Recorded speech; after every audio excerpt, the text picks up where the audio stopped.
अस्सलामु अलैकुम वरहमतुल्लाहि वबरकातुहू। नादरीन, मैं आपका मेज़बान अरशद हुसैन सैयद आपका इस्तकबाल करता हूँ आपके अपने पसंदीदा प्रोग्राम 5 मिनट के मदरसे में।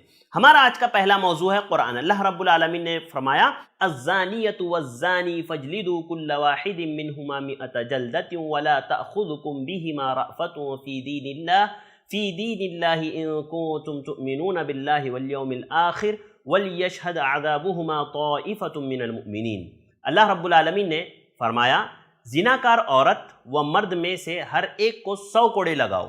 इन पर अल्लाह की शरीयत की हद जारी करते हुए तुम्हें हरगिज़ इन पर तरस ना आए। अगर तुम्हें अल्लाह पर और क़यामत के दिन पर ईमान हो, इनकी सज़ा के वक्त मुसलमानों की एक जमाअत मौजूद होनी चाहिए। यह आयत सूरह नूर की दूसरी आयत है, जिसमें अल्लाह रब्बुल आलमीन अभी अहकामात नाजिल कर रहे हैं। जैसे कि मैंने बताया, इस सूरत में कई अहकामात अल्लाह रब्बुल आलमीन ने नाजिल कर दिए हैं और अल्लाह ताला ने कहा इसमें वाज़ेह अहकामात है जिस पर मुसलमानों का अमल करना वाजिब है, फ़र्द है। यहाँ पर अल्लाह रब्बुल आलमीन सबसे पहला जो हुक्म नादिल कर रहा है वो बदकारी के ताल्लुक से, कि जो लोग बदकारी करते हैं, ज़िना करते हैं, उन लोगों की क्या सज़ा है। देखिए, जब ये अहकामात नाजिल नहीं हुए थे तो इससे पहले जो बदकारी की सज़ा शरीयत में थी वो ये था कि बदकारों को एक कमरे में, घरों में बंद रखो, यानी उनको बंद कर दिया जाता था घरों में। उसके बाद फिर सूरतुन नूर की यह आयत अल्लाह के नबी सल्लल्लाहु अलैहि वसल्लम पर नाजिल फरमाई गई और जिसमें अल्लाह रब्बुल आलमीन ने बताया कि इस्लाम में ये मुस्तकिल सज़ा एक जिनाकार मर्द या जिनाकार औरत के लिए है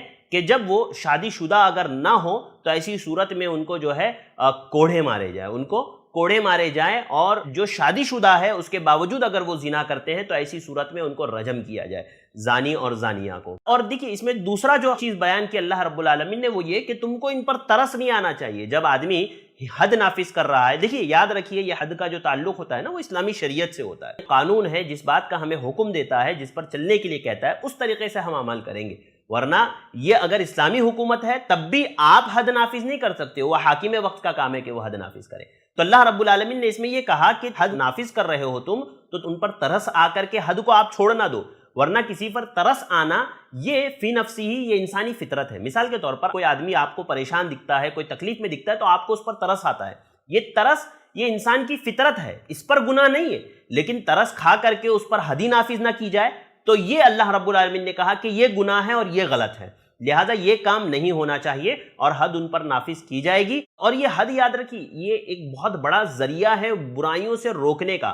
शरीयत ने जिनाकार की हद ये नाफिज की। अब जब एक आदमी देखता है, इसीलिए अल्लाह रब्बुल आलमीन ने कहा कि वहां पर मुसलमानों की एक जमात मौजूद होनी चाहिए ताकि वो इबरत हासिल करे। हाँ, जब एक जिनाकार को वो हद नाफिज होते हुए देखेंगे उस पर, तो दूसरे डरेंगे जिना करने से। हाँ, जिना जैसे आदिम गुनाह की तरफ, बुरे गुनाह की तरफ जाने से वो लोग डरेंगे। लिहाजा इसमें इबरत है, इसमें नसीहत है। लेकिन बदकिस्मती है कि आज लोगों ने बरसरे ऐलान इसको इंसानी हुकूक के खिलाफ करार दे दिया और कहा कि ये सजाएं जो है इस्लामी हुकूमत के खिलाफ है, जबकि वो सरासर जाहिल लोग हैं, ये जिहालत पर मबनी बातें हैं। हाँ, जब इंसान के ऊपर सजाएं नाफिज की जाती है तो इससे, और सजाएं रखी भी इसलिए जाती है ताकि दूसरे उससे बच सके। पूरे दुनिया के आप कोई भी कानून उठा लीजिए, किसी भी देश का कानून उठा लीजिए, उसमें सजाएं हैं। हाँ, और उसमें लोगों ने सजाएं रखी है। जहां पर कम सजा, हल्की सजा है, वहां पर जराइम ज्यादा होते हैं, जहां पर सख्त सजा है वहां पर जराइम कम होते हैं।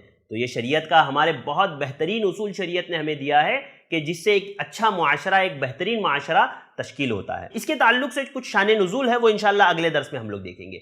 चलते हैं हमारे आज के दूसरे मौजू की तरफ। हमारा आज का दूसरा मौजू है आखिरत। आखिरत में हम लोग बात कर रहे हैं क़यामत के ताल्लुक से, और हमने बहुत सारी बातें क़यामत के ताल्लुक से देख ली। अल्लाह रब्बुल आलमीन लोगों को दोबारा जिंदा करेगा, फिर मैदान महशर की तरफ आएंगे। लेकिन मैदान महशर ये कहाँ होगा, ये क्या है, इसके ताल्लुक से थोड़ी सी बातें मैं आपके सामने इंशाअल्लाह आज के दर्स में रखूंगा। देखिए, अर्ज़ महशर जिस जमीन पर होगा, लोगों को इकट्ठा किया जाएगा, वो हमारी मौजूदा जमीन के अलावा होंगी। जब अल्लाह रब्बुल आलमीन क़यामत कायम करेगा तो कायनात की हर चीज तबाह हो जाएगी, तो ये जमीन जो है वो भी अल्लाह रब्बुल आलमीन तबाह व बर्बाद कर देगा। हाँ, और दूसरा आसमान व जमीन पैदा फरमाएगा। चुनांचे अल्लाह रब्बुल आलमीन ने कुरान मजीद में फरमाया, यौम तुबद्दलुल अर्दु गैरल अर्दि वस्समावातु वबरदू लिल्लाहिल वाहिदिल क़ह्हार। देखिए, सूरह इब्राहिम में अल्लाह रब्बुल आलमीन ने कहा कि इस जमीन को किसी और जमीन से और इस आसमान को किसी और आसमान से बदल दिया जाएगा, और ये सब अल्लाह वाहिद के सामने होगा। तो इसमें इमाम शौकानी रहमहुल्लाह इस आयत की तफसीर में फरमाते हैं कि इस आयत में दोनों एहतिमाल है। एक तो ये कि तब्दीली सिफात के लिहाज से हो, ज़ात के लिहाज से नहीं। مثال کے طور پر یہ جو زمین ہے، یہ جو آسمان ہے، اس کی صفات اللہ رب العالمین تبدیل کر دے۔ اور امام شوکانی کہتے ہیں دوسرا یہ بھی احتمال ہے کہ بذات خود اس زمین اور آسمان کو اللہ رب العالمین بدل دے۔ اس میں دونوں چیزیں ہو سکتی ہیں۔ ایک اور روایت جس میں اللہ کے نبی صلی اللہ علیہ وسلم نے فرمایا یحشر الناس یوم القیامت علی ارض بیضاء عفراء کقرصۃ النقی۔ صحیح مسلم کی روایت، اللہ کے نبی صلی اللہ علیہ وسلم نے فرمایا کہ قیامت والے دن لوگ سفید بھوری زمین پر اکٹھے ہوں گے جو میدے کی روٹی کی طرح ہوگی، اور اس میں کسی کا کوئی جھنڈا یا کوئی علامت، کوئی نشانی نہیں ہوگی۔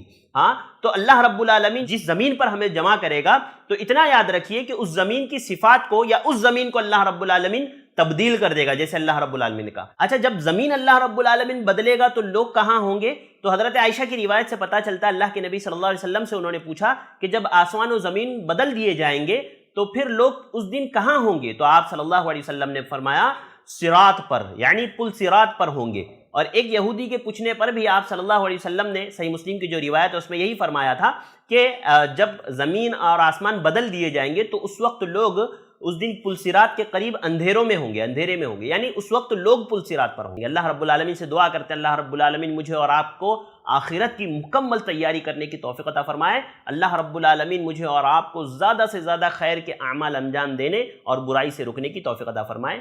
آمین۔ السلام علیکم ورحمۃ اللہ وبرکاتہ۔